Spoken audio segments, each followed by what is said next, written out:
새해가 시작되었습니다. 하나님이 우리에게 새로운 한 해를 허락해 주셨습니다.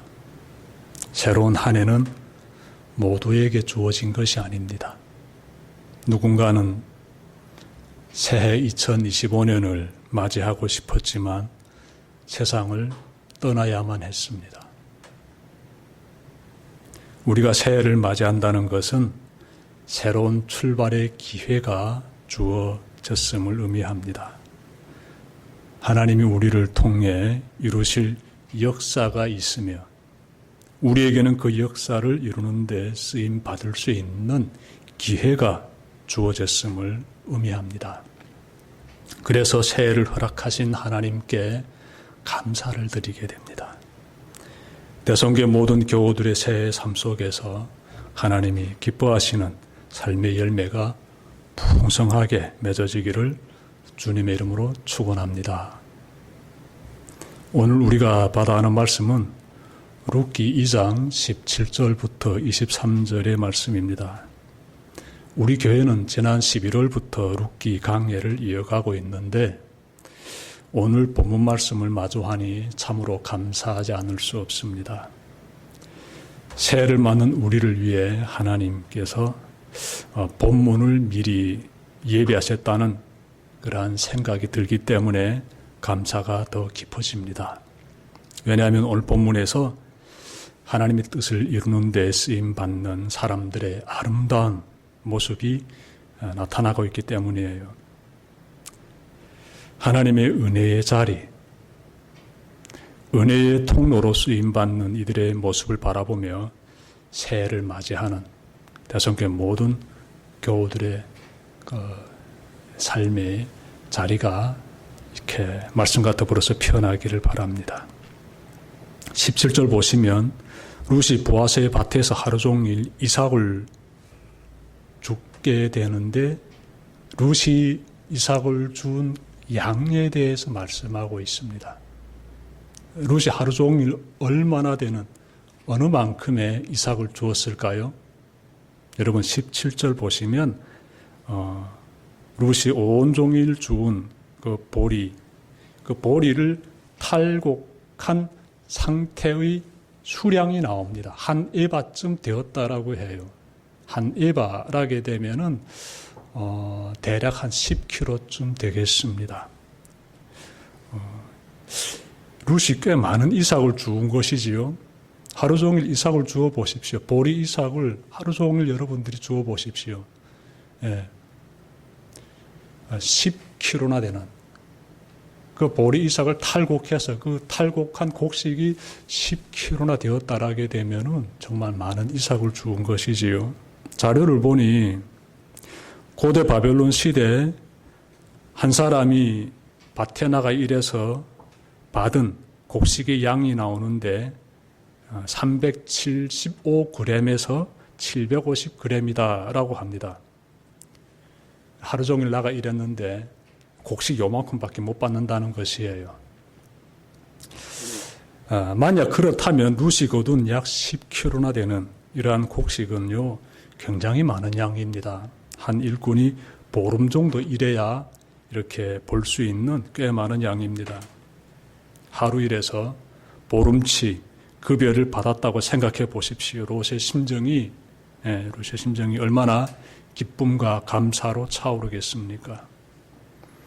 롯은 보아스가 자신에게 베푼 호의가 아니었다면 이와 같은 결실은 꿈도 꿀 수 없음을 잘 알고 있었을 것입니다.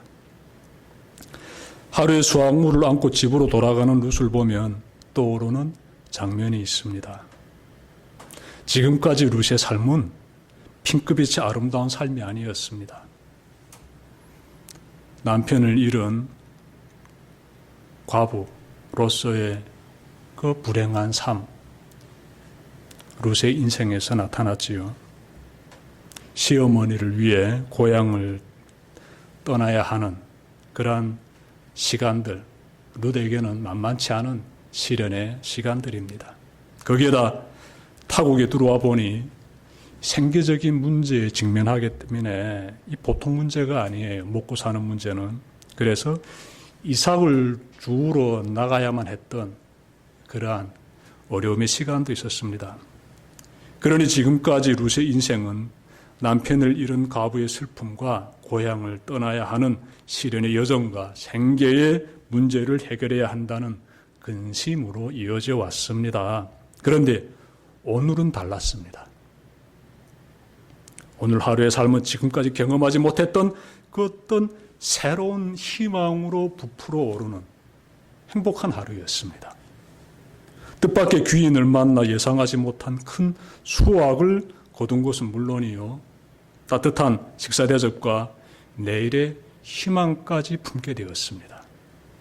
가장 힘든 순간에 혜성같이 나타난 보아스라는 그 사람을 통해서 따뜻한 호의를 받게 되지요. 보아스는 룻에게 하루 동안의 호의만 베풀지 않았습니다.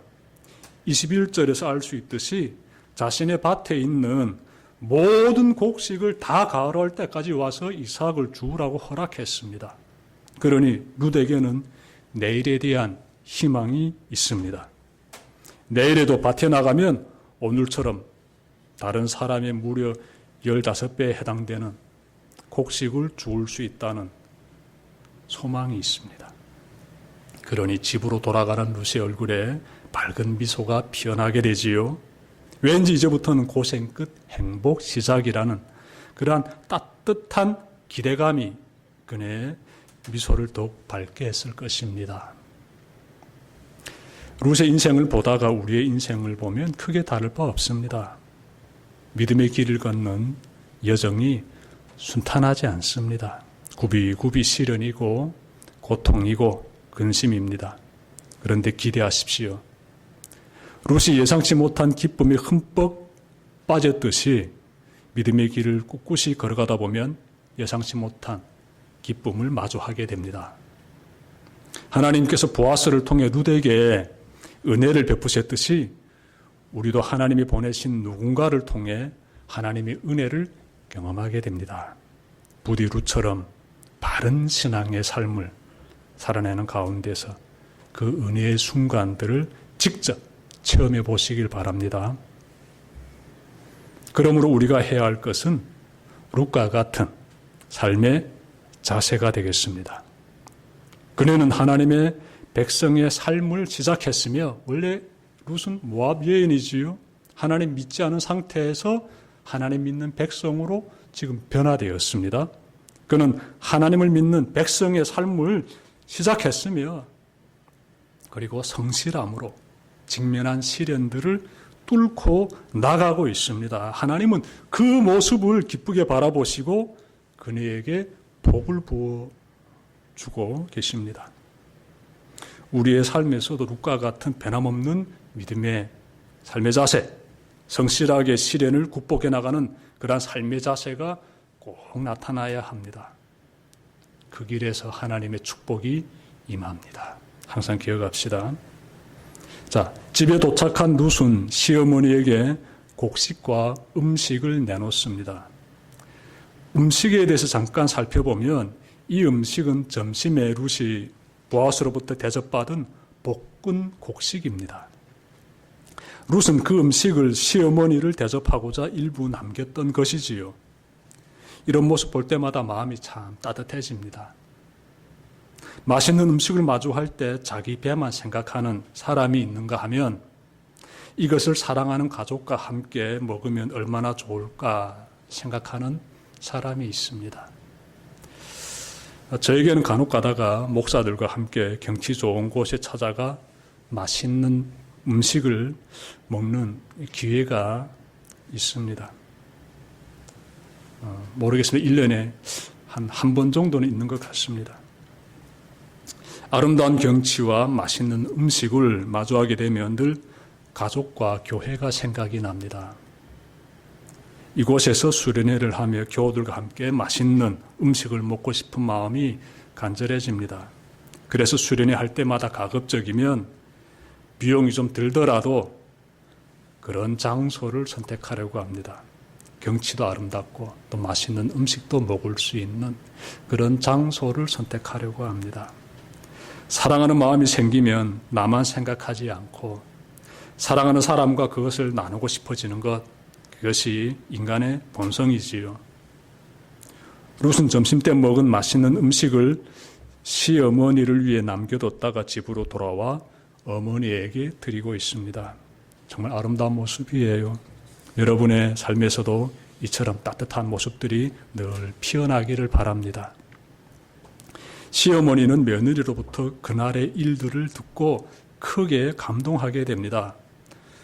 그녀는 룻에게 호의를 베푼 사람이 보아스임을 알게 되자 이렇게 말합니다. 제가 20절 받들어 읽겠습니다. 그는 틀림없이 주님께 복받을 사람이다. 그 사람은 먼저 세상을 뜬 우리 식구들에게도 자비를 베풀더니 살아있는 우리에게도 한결같이 자비를 베푸는구나. 그 사람은 우리와 가까운 사이다. 그는 지방간으로서 우리를 맡아야 할 사람이다. 나오미는 룻에게 매우 중요한 말을 하고 있습니다.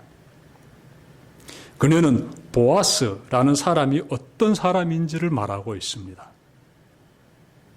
나오미는 그는 집안간으로서 우리를 맡아야 할 사람이다 라고 말하는데, 이는 당시의 고엘 제도를 말하는 것입니다. 고엘 제도. 고엘 제도에 대해 설명드리면 우선 고엘이란 되사다, 송량하다, 구속하다, 근친의 역할을 행하다, 이런 의미를 담고 있습니다. 친족 중에 유력한 사람은 고엘의 의무를 지게 됩니다.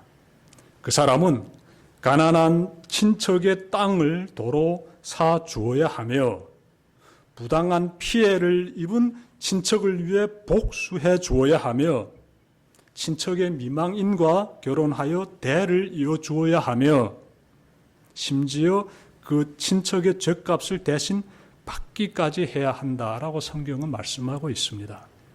이런 면에서 볼 때 베들레헴의 유력자인, 그리고 동시에 룻에게 호의를 베풀어준 이 보아스라는 사람은 엘리멜렉 가정의 고엘로서 적합한 인물이었습니다. 엘리멜렉은 나오미의 남편이지요. 이러한 상황을 보면 알 수 있는 것은 나오미와 그녀의 남편 엘리멜렉이 기근을 피해 모압으로 피신 갈 때, 그때 그들이 가지고 있던 땅을 다 팔고 떠났던 것입니다. 그런데 빈손으로 고향으로 돌아오다 보니 자신들의 땅을 되찾을 수 없었던 것이에요. 그 땅을 찾으려면 남편의 친족 중에 유력한 사람, 즉 고엘로서의 역할을 할 수 있는 그러한 사람이 있어야 합니다. 그러면 그 사람이 돈을 주고 땅을 찾아줄 수 있습니다. 나오미는 며느리가 오늘 밭에서 만난 보아스가 바로 그 일을 할 수 있는 사람임을 알아챈 것이에요. 하나님께서 나오미와 룻을 위해 그들을 구원해줄 보아스를 예비하신 것이에요. 그러고 보면 고엘은 예수 그리스도를 떠올려줍니다. 예수님은 우리에게 고엘과 같은 분이십니다. 우리의 죄를 대신 감당하심으로 우리를 죄와 사망의 사슬에서 완전히 해방시켜 주셨기 때문이지요. 사도 바울은 이 사실을 깨달았기 때문에 로마서 8장 1절과 2절에서 이렇게 말했습니다. 그러므로 그리스도 예수 안에 있는 사람들은 정죄를 받지 않습니다. 그것은 그리스도 예수 안에서 생명을 누리게 하는 성령의 법이 당신을 죄와 죽음의 법에서 해방하여 주었기 때문입니다. 정리하면요, 이렇습니다. 나오미와 룻에게 보아스는 고엘이라는 그러한 행위를 할 수 있는 사람으로 인식됩니다. 그리고 가난이라는 혹독한 고통의 수레바퀴 속에 갇힌 두 여인에게 풍요를 안겨줄 수 있는 사람이 보아스임을 우리가 또한 알 수 있습니다. 왜냐하면 보아스, 이 사람은 친족의 땅을 다시 사주고 친족의 대를 잇게 해주고 친족의 죄를 대신 갚아야 할 고엘로서의 역할을 감당할 수 있는 사람이기 때문에 그렇습니다.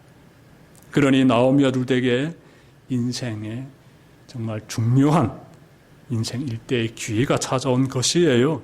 특히 감사한 것은 보아스가 룻에게 보리 가을이 끝날 때까지만 이삭을 줍는 것이 아니라 그 뒤로 이어지는 밀 가을이 끝날 때까지 이삭을 주어라고 허락합니다. 보십시오. 곡식 거두기를 끝날 때까지 그들을 바싹 따라다니라. 21절 하반절 말씀이지요. 이 말 한마디가 두 여인에게요, 얼마나 복음 중에 복음이 되겠습니까? 어려운 가운데 처한 친족을 향한 보아스의 따뜻한 마음이 그대로 전달되고 있습니다. 이제 룻은 보아스를 통해 부어주는 하나님의 은혜의 자리로 가까이 다가가면 되는 것입니다. 여러분, 우리는 하나님의 은혜가 부어지는 자리로 나아가야 합니다. 그것도 가까이 나아가야 합니다. 가까이. 룻은 그날에 받은 은혜에 머물지 않고 다음 날에도, 그리고 그 다음 날에도 보아스를 통해 부어지는 하나님의 은혜의 자리로 가까이 나아가게 됩니다. 우리도 그렇게 살아야 돼요. 인생의 어려움이 사라지고 하나님의 도우심으로 평안이 찾아왔을 때 부디 여러분은 룻을 바라보시길 바랍니다. 혹시 하나님의 도우심으로 경제적인 어려움에서 벗어나 이제는 삶에 여유가 생겼습니까? 그때 각성해야 합니다.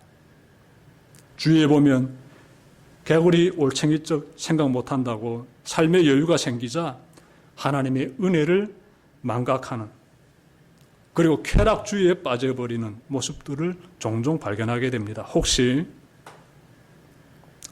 하나님의 생명의 시간을 허락해 주시고 일할 수 있는 환경을 마련해 주시고 이를 감당할 수 있는 능력도 허락해 주셔서 손에 재물이 들어왔는데 하나님의 은혜를 망각하고 세상의 즐거움과 쾌락에 빠져 살고 있지는 않습니까? 우리는 절대로 그렇게 살면 안 됩니다. 하나님으로부터 받은 은혜를 기억하며 잘 살고 있는지는요, 그 사람이 교회를 대하는 태도를 보면 알 수 있습니다. 어려울 때에는 교회를 가까이 하다가 그 어려움이 사라지면 냉정하게 교회를 멀리 한다면 그 사람은 하나님의 은혜를 망각한 사람이에요. 이것은 심각한 문제가 됩니다. 하나님의 은혜를 기억하는 사람은요, 교회를 가까이 합니다. 우리는 나의 주님이신 예수 그리스도를 가까이 해야 하며 교회에서 드려지는 예배를 가까이 해야 하며 주님의 종들을 가까이 해야 합니다. 그렇게 날마다 하나님의 은혜가 부어지는 자리를 사모하며 가까이 나아가야 합니다. 그래야 할 때 그 삶에 더 큰 하나님의 은혜가 부어진다는 사실을 항상 명심하시길 바랍니다. 지금까지 룻과 보아스의 모습을 통해 하나님의 은혜가 부어지는 자리와 하나님의 은혜가 흘러가는 통로에 대해 전해드렸습니다. 룻은 보아스를 통해 하나님의 은혜가 부어지는 자리를 경험했습니다. 그 자리에서 하루 일해서 보름치에 해당되는 큰 수확을 얻었을 뿐만 아니라 내일에도 이와 같은 수확을 얻게 될 것이라는 기대를 품게 되었습니다. 더 나아가 보아스에 의해 자신들의 무너진 경제가 회복될 수 있다는 소망까지 품게 되었습니다. 룻은 하나님의 은혜가 부어지는 그 삶의 자리를 경험했으며 그 자리에서 인생 대역전의 아름다운 여명을 그려보게 되었습니다. 계속 그 자리로 사모하면서 가까이 나아가는 룻의 모습 여러분들이 마음에 잘 간직하시고 우리의 삶에서도 그와 같은 모습들이 꼭 나타나야 한다. 이 사실 항상 명심하시길 바랍니다. 한편 보아스는 룻에게 하나님의 은혜가 흘러가는 통로가 되고 있습니다. 통로. 여기서 잊지 말아야 하는 것이 있습니다. 보아스가 무턱대고 룻에게 하나님의 은혜가 흘러가는 통로로서의 역할 감당한 것이 아니에요. 보아스는 룻이 살아온 인생을 살펴보았습니다. 그는 먼저 그네가 어떻게 살았는지를 정말 다 살펴보았어요. 그네가 얼마나 하나님을 의지하는지를 보았으며 그네가 얼마나 낮은 자의 모습으로 성실하게 삶을 살아가고 있는지를 보았습니다. 그 가운데서 보아스는 감동받은 것이에요. 하나님께서 나를 통해 이 여인에게 은혜를 부어주시길 원함도 깨닫게 된 것이지요. 하나님의 은혜는 저절로 찾아오지 않습니다. 우리의 삶의 태도가 참 중요합니다. 우리가 어떻게 믿음의 삶을 살아가는가에 따라서 하나님의 은혜의 물결이 흘러들어올 수도 있고 막힐 수도 있습니다. 룻에게 하나님의 은혜의 통로가 되는 보아스의 모습이 여러분의 삶에서도 또 이어지기를 바랍니다. 주위에 나의 도움을 필요로 한 사람들 있지는 않은지 살펴보시고 있다면은 저 보아스처럼 다가가 하나님의 은혜의 통로가 되어주시는 여러분들의 한 해가 되시길 바랍니다. 새해가 시작됩니다. 여러분의 새해가 하나님의 은혜가 부어지는 새해가 되고 하나님의 은혜를 흘러보내는 새해가 되기를 바랍니다. 부디 하나님을 더 의지하시고 하나님의 은혜 받은 자답게 낮은 자의 모습으로 성실하게 살아가시길 주님 이름으로 축원합니다. 기도드립시다.